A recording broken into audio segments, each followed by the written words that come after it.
Hello students, today we'll start basics of SFD and BMD like types of beams, types of supports and types of loading. After that we'll start with numerical based on SFD and BMD. Now, what are different types of beams? There are basically 5 types of beams like simply supported beam, cantilever beam, continuous beam, overhanging beam, fixed beam. In simply supported beam, supports are like simple supports. This is also called as simply supported beam. One end is hinge and other is roller. And cantilever beam, like one end is fixed and other is free. So this is called as cantilever. And continuous beam, in this beam, continuous supports are there. Like you can see L1, L2, L3. These are 3 spans, and continuous supports are there with a spacing. Spacing may be same or different. So this is called as continuous beam. And overhanging beam, in which some part of beam will overhang, like if overhanging is on one side like this and both side overhang. एक side भी overhang हो सकता है आपका, like one side और both side भी overhang हो सकता है. Now fifth type is fixed beam. With this beam both ends of the beam is fixed. ये भी आपका फिक्स रहेगा और ये भी फिक्स रहेगा. से आपका बेसिक टाइप्स ऑफ बीम्स है. आपको जैसे भी मेमोरी के न्यूमेरिकल्स आते हैं एग्जाम में, तो उसमें ये कोई भी कॉम्बिनेशंस आपका यूज़ कर सकता. आइदर सिंपल आपका एक एक बीम्स लेगा या फिर कॉम्बिनेशन ऑफ बीम्स यूज़ कर सकता. Now after this types of supports.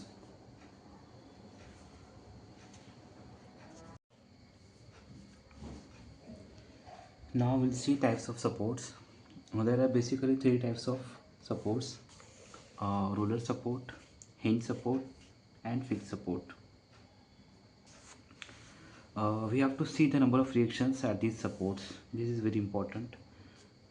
Supports देखकर आपको नंबर ऑफ रिएक्शंस निकालना ये इंपॉर्टेंट है.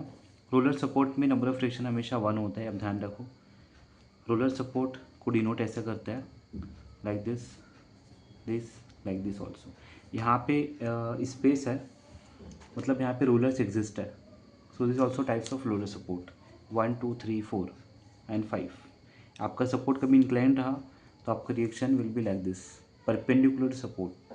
आपका जो भी रिएक्शन रहेगा रोलर सपोर्ट पे, this is the perpendicular reaction on this support. Means this angle is 90 degree. ये एंगल आपका रहेगा 90 डिग्री लाइक दिस. इंक्लाइंड रहा तो angle will be like this 90 degree. Number of reaction on the roller support is always 1. Say next support is hinge support. This is the notation of hinge support. It may be shown like this also.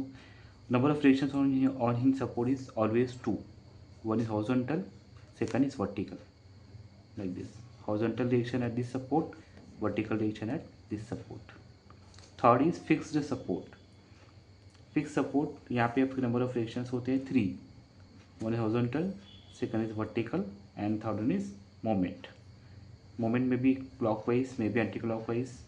Horizontal reaction may be on the right side, on the left side, है ना. और vertical reaction may be upward और downward. So ये important है. आप जब भी numerical solve करते हो तो ये रिएक्शन आप अच्छे से मार्क कीजिए. रूलर पे हमेशा 1 रहेगा, हिंज पे 2 रहेगा और फिक्स पे ऑलवेज 3 रिएक्शंस. स्टूडेंट्स यहाँ पे बहुत मिस्टेक करते हैं. हिंज को कभी 1 दे देते हैं, रूलर को 2 दे देते हैं एग्जाम में. It's totally wrong. तो हमेशा ध्यान रखिए number of reactions on the supports. Now next will see types of loadings. There are basically 3 types of loadings. Number is called as point load, second is called as uniform distributed load, that is UDL, and third uniformly varying load, that is UVL. Now what is point load? Point load basically it's acts on a point only. आपका load horizontal रहेगा, point पे act करेगा. Load vertical रहा, up downward direction में point पे act करेगा. Upward रहा और इंक्लाइन रहा with an angle theta. So this is called as point load. Basically ये आपका एक पॉइंट पे एक्ट करता है like this. Second is called as uniformly distributed load. ठीक, नाम से सजेस्ट होता है कि this load is uniform distributed over a span. In short, it is called as UDL. Uniformly distributed load.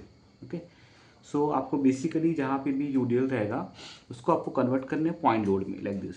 So this is the notation of point UDL. इसको ऐसा भी denote करते हैं एग्जाम में और ऐसा भी आपका आता है, लाइक दिस। दोनों भी आपका यूडीएल ही है। इसको बेसिकली आपको कन्वर्ट करना है पॉइंट लोड में।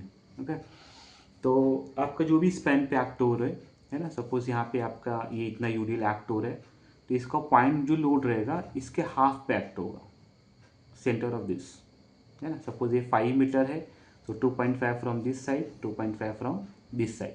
Now what is the magnitude of this load, इसका वैल्यू क्या रहेगा, मैग्नीट्यूड क्या रहेगा। Magnitude means is nothing but intensity into span of the UDL, intensity of the load. आपका इंटेंसिटी कितना डब्ल्यू है यहाँ पे, एग्जाम आपके यहाँ पे 5 दिया रहेगा, 10 दिया रहेगा, 12 दिया रहेगा, किलो न्यूटन पर मीटर। ये आपको यूनिट से पहचानना है कि इंटेंसिटी यूडीएल का गिवन है, it is always in kilo Newton पर मीटर। ओके, तो ये इंटेंसिटी हुआ और जितने स्पैन पे आप ऐड करें, it is not acting on the beam. Suppose आपका एक आधा बीम हो गया,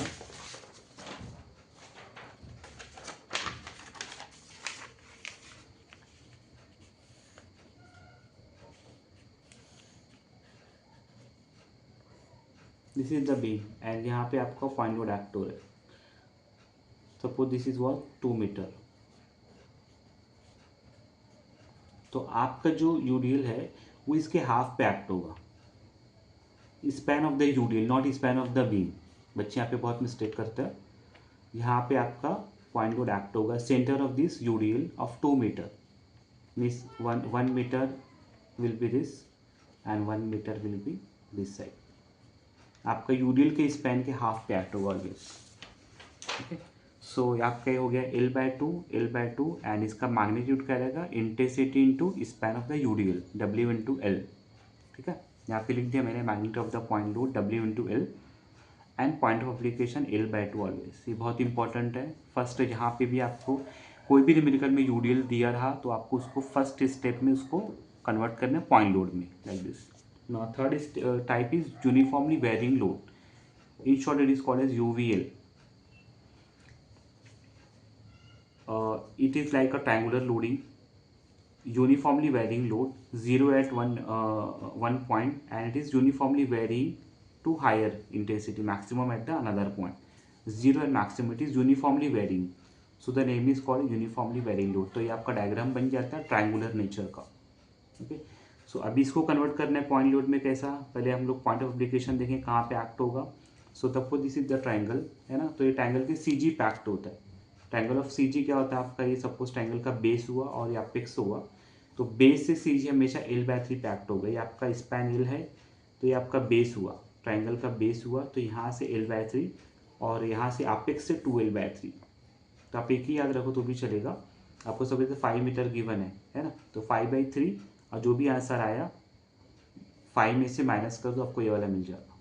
तो हमेशा ध्यान रखो ये आपका एक्ट होगा ट्रायंगल की सीजी पर, L/3 from this base and 2L/3 from apex.